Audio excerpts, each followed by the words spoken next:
Olá, seja bem-vindos! Você está no canal Conexão Evangelística.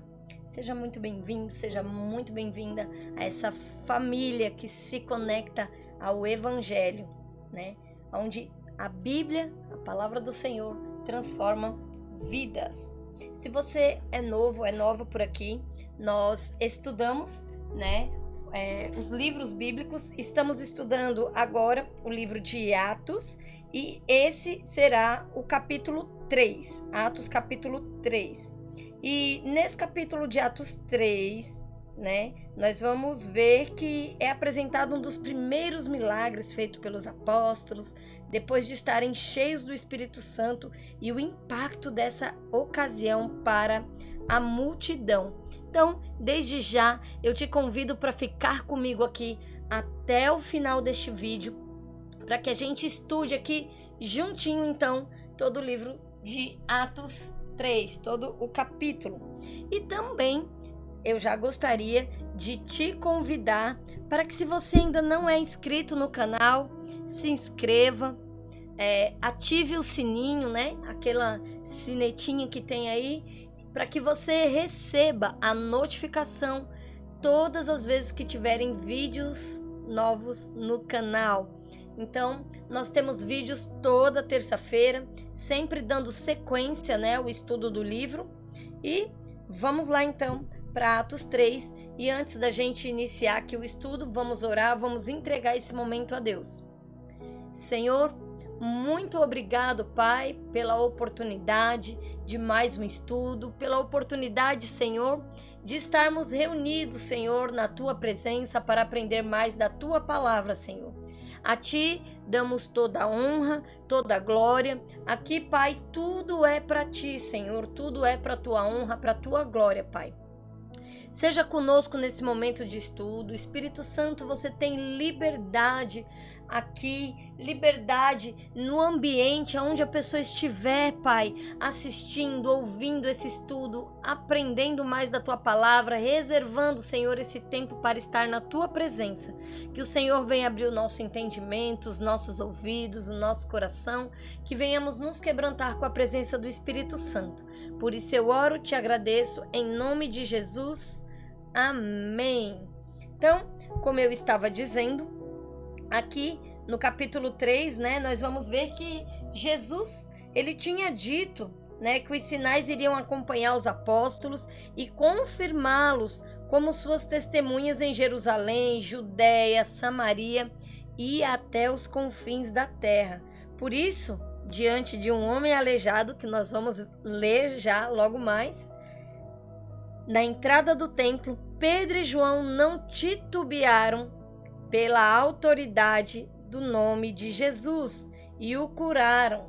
Então aqui, nesse estudo, nós podemos ver que há poder no nome de Jesus. E aqui lendo, né, quando estivermos lendo, nós vamos ver isso, né? Nós vamos presenciar isso através da leitura. E como também explicaram para o povo, né, como Jesus era ressurreto e através dele coisas como aquela aconteciam.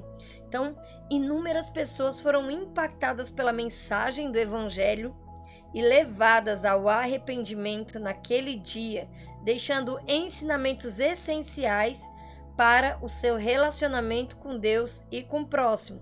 Então, nós vamos acompanhar a seguir agora uma análise completa do livro de Atos 3.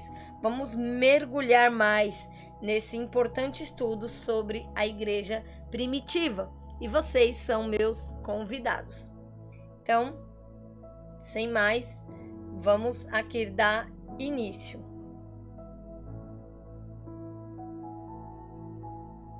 Atos 3, versículo 1.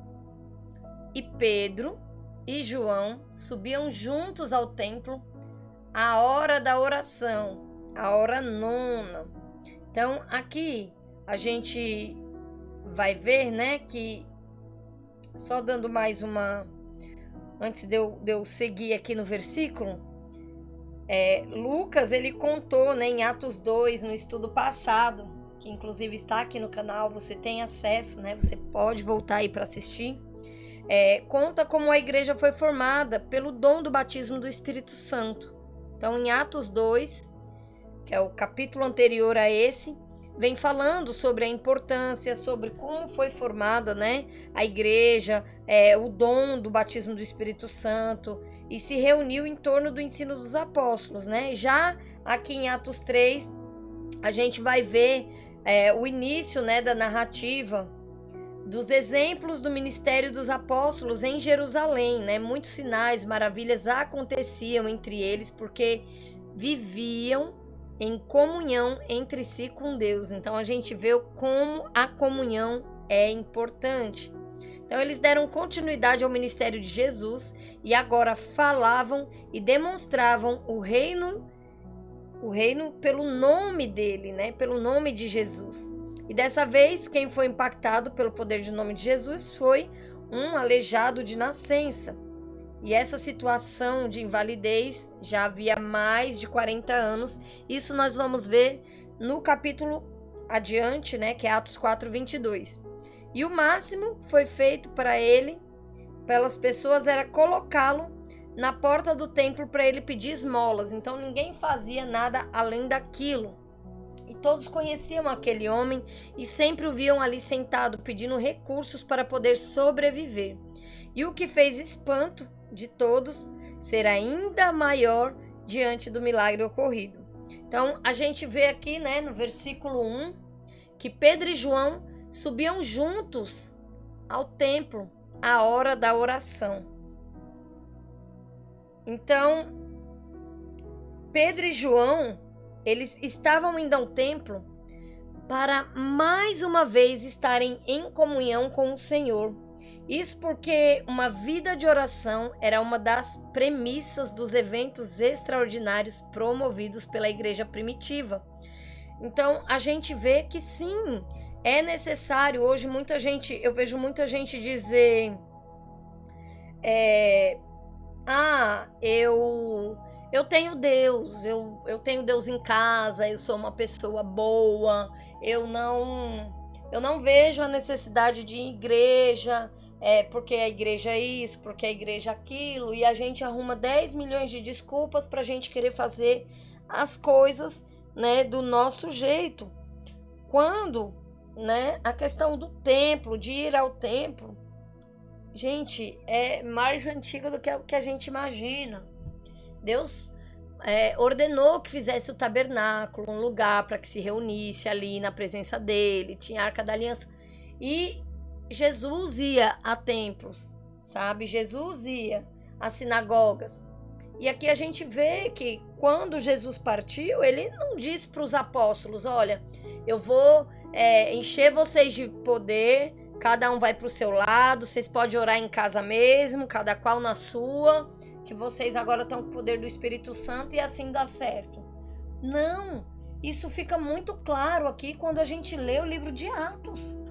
E até outros livros, né? Quando a gente vê Jesus indo à sinagoga, quando a gente vê no Antigo Testamento que as pessoas iam lá aquele lugar para se reunir, para buscar a presença de Deus.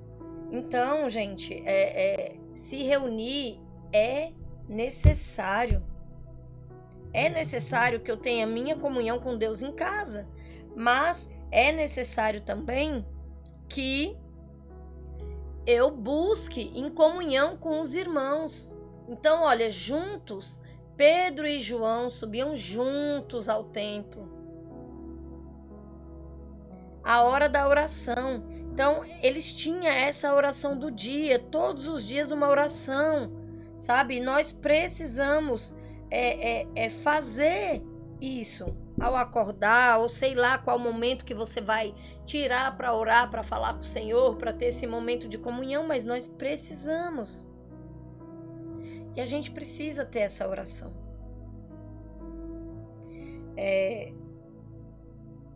E a gente, nesse momento, né, de oração, é onde a gente vai ali se conectar com Deus. Então, veja, uma vida de oração era premissas do evento extraordinário promovido pela igreja primitiva. Certa vez, Jesus estava orando em um determinado lugar e um de seus discípulos pediu para ele ensiná-lo como orar. E a resposta dele foi o conhecido modelo de oração de Pai Nosso, explicações importantes sobre essa prática, né, da oração. Mas, apesar daquele discípulo poder ter perguntado qualquer outra coisa para o mestre, por que ele quis saber sobre a oração? Né? Provavelmente ele e os outros discípulos estavam cientes de que a comunhão de Jesus com Deus era como um combustível para ele continuar manifestando o reino em seu ministério. Então, além disso, a oração é o precursor dos milagres. Mas para ela ter poder em seus efeitos, é necessário uma comunhão genuína com o Senhor. Não adianta eu não falar nunca com Deus e agora do nada eu vou orar. Vou orar por alguém, vou orar. Claro que o Senhor vai ouvir, mas a gente precisa ter essa comunhão. A gente precisa ter esse cuidado de ter esse relacionamento com Deus. Quando feito de maneira sincera, o crescimento espiritual obtido pelo relacionamento e intimidade com Deus produz frutos sobrenaturais, como o ocorrido com o homem aleijado na porta do templo. Então, não foi algo de qualquer jeito, né? Precisa sim ir a templos, precisa sim se reunir com os irmãos, precisamos sim estar todos reunidos, né, juntos ao mesmo propósito. Então vamos lá, versículo 2. E era trazido um homem que desde o ventre de sua mãe era coxo, né, aleijado, o qual todos os dias punham à porta do templo, chamada Formosa, para pedir esmola aos que entravam. O qual, vendo a Pedro e a João, que iam entrando no templo, pediu que lhe dessem uma esmola.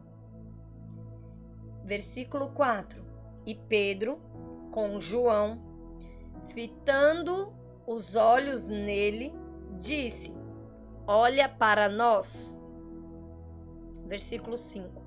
E olhou para eles, esperando receber deles alguma coisa. E disse Pedro: não tenho prata nem ouro, mas o que tenho, isso te dou. Em nome, vamos prestar bem atenção, em nome de Jesus Cristo, o Nazareno, levanta-te e anda. E tomando-o pela mão direita, o levantou, e logo os seus pés e artelhos se firmaram. Então aqui a gente vê, né, que ele estava ali, como era de costume. As pessoas, o máximo que as pessoas faziam era arrastar ele até ali, deixar ele ali, mas nunca ele recebeu um algo a mais. Nunca ele teve alguém que olhasse para ele de verdade, a fundo. Então a gente vê que os apóstolos aqui, né, no caso Pedro e João, eles manifestaram o reino de Deus na vida desse homem. Através de quê? Foi através deles? Eles colocaram a mão e o homem foi curado. Não.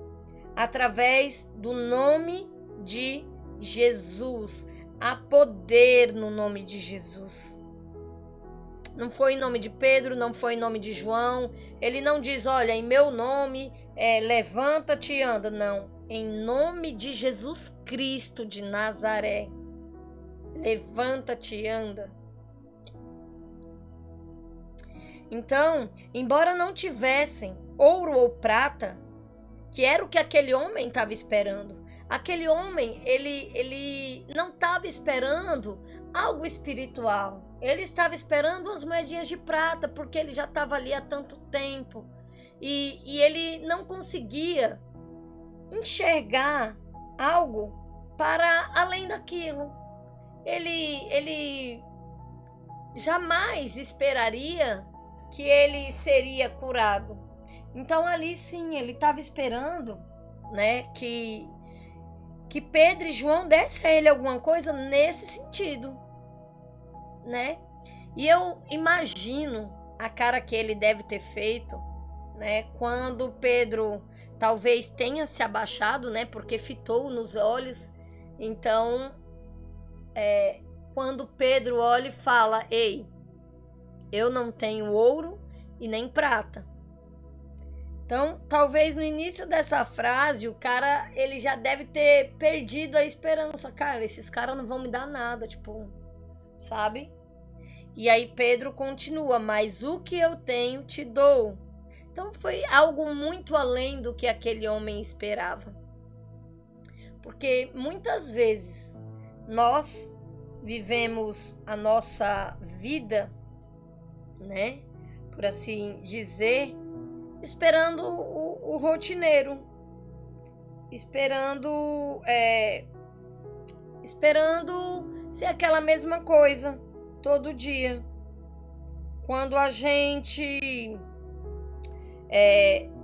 eu amanhã vou levantar, vou trabalhar, meu dia vai ser do mesmo jeito, eu já faço isso há 10 anos, a rotina é a mesma.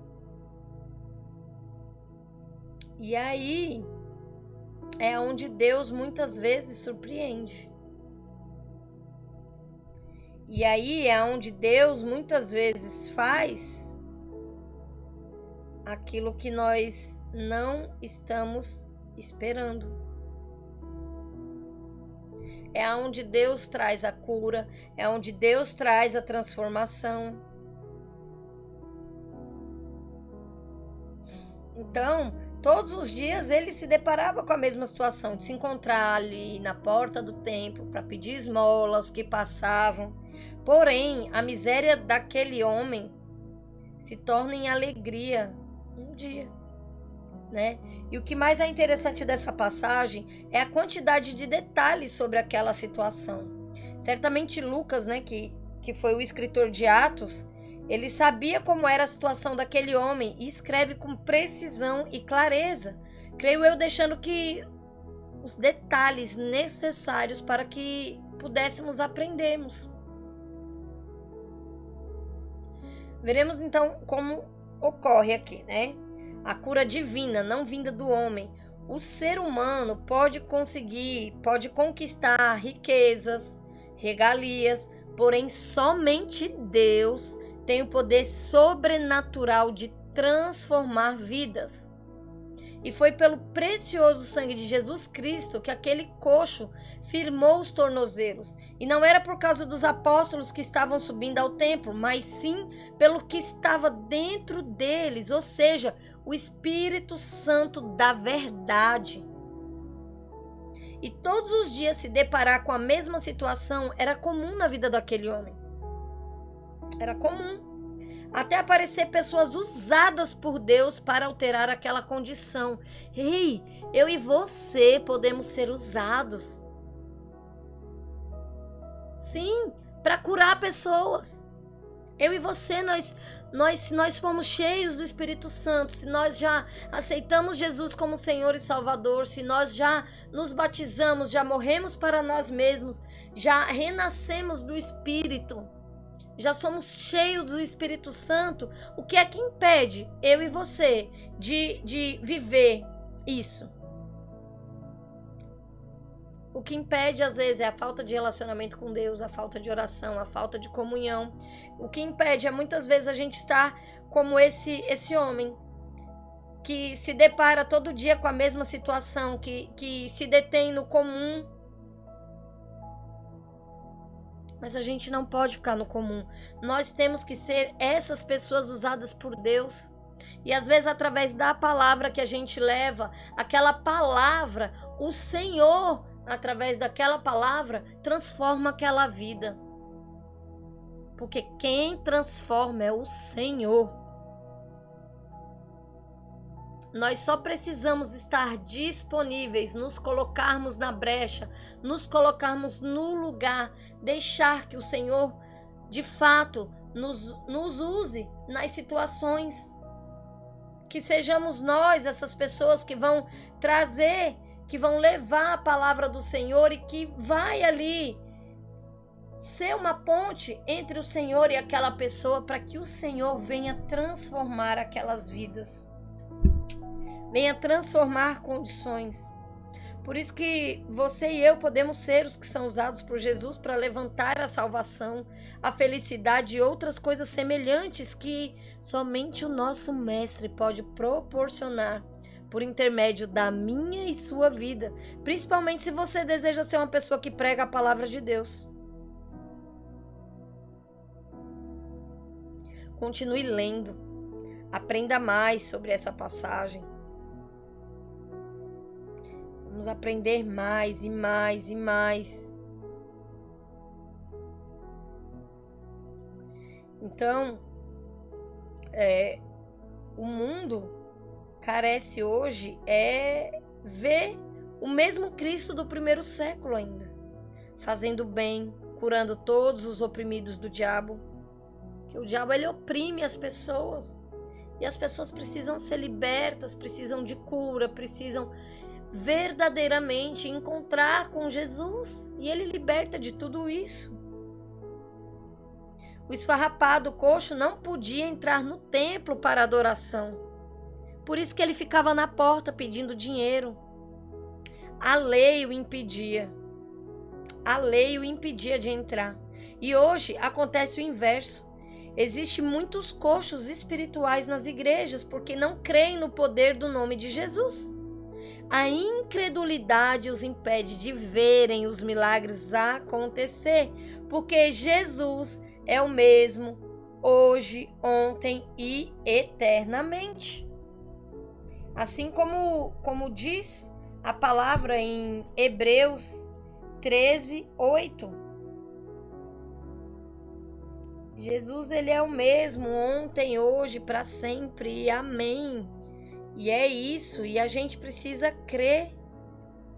Às vezes a gente vai na igreja, entra, sai, não busca ler a palavra, não busca ter comunhão com Deus, vai só ali e volta para dizer que foi. Em Hebreus, no capítulo 13, versículo 8, diz assim: Jesus Cristo é o mesmo ontem, hoje e eternamente. É exatamente isso que diz o versículo. Então esse texto nos mostra também a infelicidade nossa hoje em dia referente a curas e milagres, pois nós vemos a igreja primitiva, um modelo a ser seguido nos dias atuais. E às vezes parece que está tão longe da nossa realidade, da nossa atualidade. Sabe? E a gente ainda vê pessoas sendo curadas de câncer, coxos andando, paralíticos se levantando de suas cadeiras de rodas, pessoas que têm recebido, assim, milagres. Mas e aí? Será que nós estamos crendo, nesses milagres? Eu já tive a oportunidade até de ficar sabendo que uma mulher testemunhou em cima do altar que acertou o ponto na hora de cozinhar o macarrão. É engraçado até de se pensar numa coisa dessa, porque às vezes as pessoas estão levando até na brincadeira. Aconteceu um milagre. Consegui cozinhar o macarrão e deixar no ponto certo. Glória a Deus por isso, gente. Sabe? Amém. Para quem crê que isso seja um milagre, dependendo da cozinheira até seja, mas milagres e maravilhas não é sobre isso. Sabe? Não é sobre isso.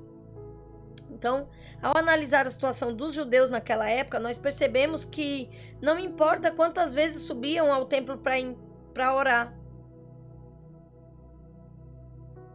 Não importava quantas vezes as pessoas iam lá naquele templo para orar? Quantas pessoas iam naquele templo? Quantas pessoas passaram por aquele homem? Quantas? Quantas pessoas talvez iam lá de manhã, de tarde, de noite, passava o dia?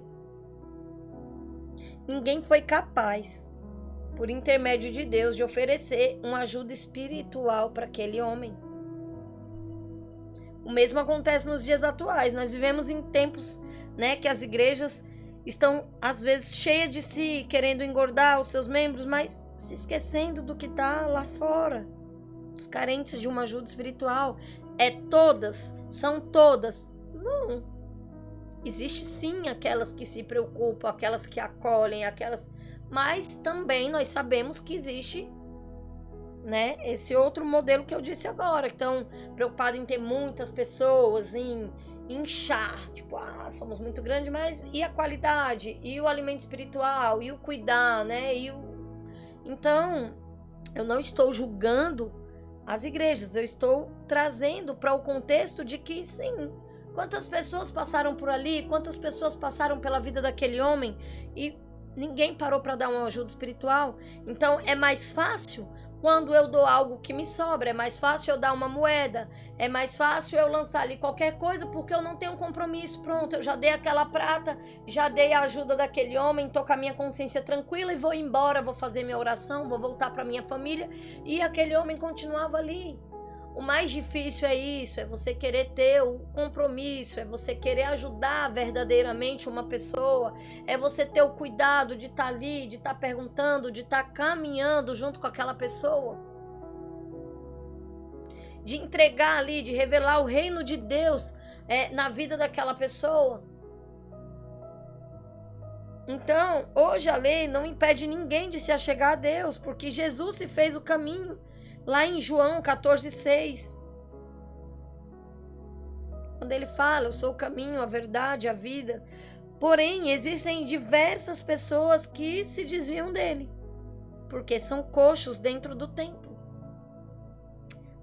Não, não vou mais congregar porque eu vejo tanta coisa errada. É tão mais fácil a gente ver o erro do outro do que ver a própria trave no nosso olho. É tão mais legal eu falar, não, eu vou sair dessa igreja porque acontece isso, e aquela irmãzinha me olhou torto, e o povo isso, o povo aquilo. E você?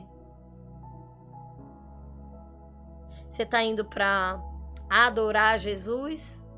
Você tá indo para entregar o seu melhor culto ou tá indo para se incomodar com os outros? Será que a gente é livre, né, de pecado? A gente não peca, não erra, não julga, não aponta?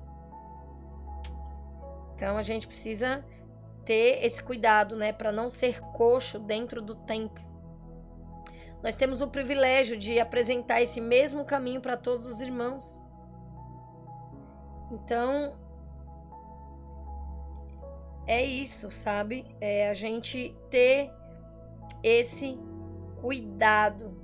Não é só ir ao templo.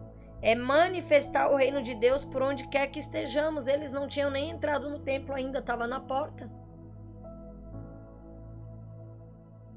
Então, que a gente venha também, assim como eles, né?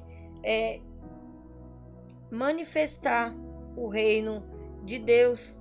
Esses dois apóstolos eram íntimos, eram amigos um do outro, né? Durante a vida ali de Cristo, eles estavam juntos na ressurreição da filha de Jairo, na transfiguração do Getsêmani, na preparação da Páscoa, na prisão de Jesus. E essa intimidade continua depois da paixão, da ressurreição de Jesus. Contudo, esses dois eram de naturezas contrárias. O grande característico de João era o seu amor. O de Pedro era a sua visão prática. Sabe, hoje nós somos diferentes, nós temos personalidade diferente, jeito de agir diferente, maneira de pensar diferente, mas veja que é o diferente quando se une que faz a diferença.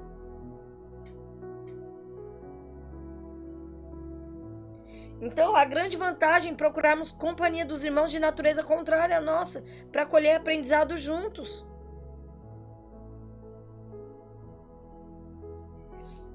Então, e é isso que a gente precisa aprender aqui. É isso que a gente precisa, né? Ler a Bíblia e ter essa profundidade de entendimento. Não é só eu ler e passar correndo aqui. É eu ler e de fato meditar. Cara, ele ficava lá na porta do templo há muitos anos. Por que ninguém parou para falar da palavra para ele? É porque é aquilo que eu disse. É mais fácil a gente não ter muitas vezes o compromisso. A gente vai dar a esmola ali, entrega aquilo que a gente acha que tá bom e depois segue a vida e tá tudo ok. Versículo 8. E saltando ele, pôs-se em pé e andou e entrou com eles no templo, andando, saltando e louvando a Deus. Então, sirva como ele e para ele. Nós devemos fazer tudo como se fosse para Jesus. Pedro não exigiu que o aleijado acreditasse em Cristo para oferecer a cura. Ele não falou, olha, só se você acreditar. Não, ele usou a autoridade dele, né? E pela própria fé do apóstolo, em nome de Jesus, o milagre foi realizado. E dessa forma, os cristãos não podem aceitar apenas aqueles que acreditam no Evangelho e agem como eles. Por meio do nome de Jesus, nós podemos oferecer cura aos refugiados, pessoas de diferentes condições socioeconômicas, de diferentes orientações sexuais, deficientes e assim por diante. A cura desse homem, em Atos 3, chama os cristãos para servirem o próximo, porque devemos ter o mesmo sentimento do Senhor Jesus. Ele abriu mão de sua glória e morreu de maneira inocente, para existir a possibilidade de salvação para todos nós. Então, em obediência a Deus, pela sua humildade, Jesus executou perfeitamente sua parte no plano de salvação e deixou a continuidade do seu ministério em nossas mãos. Passou para os apóstolos, que passa para a gente até hoje. Então, quando nós alimentamos o faminto, damos água ao sedento, cuidamos dos necessitados, de diferentes formas, é para o Senhor que estamos fazendo, servindo como Ele e para Ele. Então, eu vou finalizar por aqui, até o versículo 8, né? Vou fazer esse mais curtinho, que eu vou me aprofundar mais do versículo 9 em diante. Então, até aqui, o que fica para a gente de lição é ter um relacionamento com Cristo, ter um relacionamento com Deus, ter uma vida de oração, buscar conhecer cada vez mais a palavra do Senhor e ser igreja por onde estivermos. Fazer tudo e qualquer coisa como se fosse Deus e para Deus.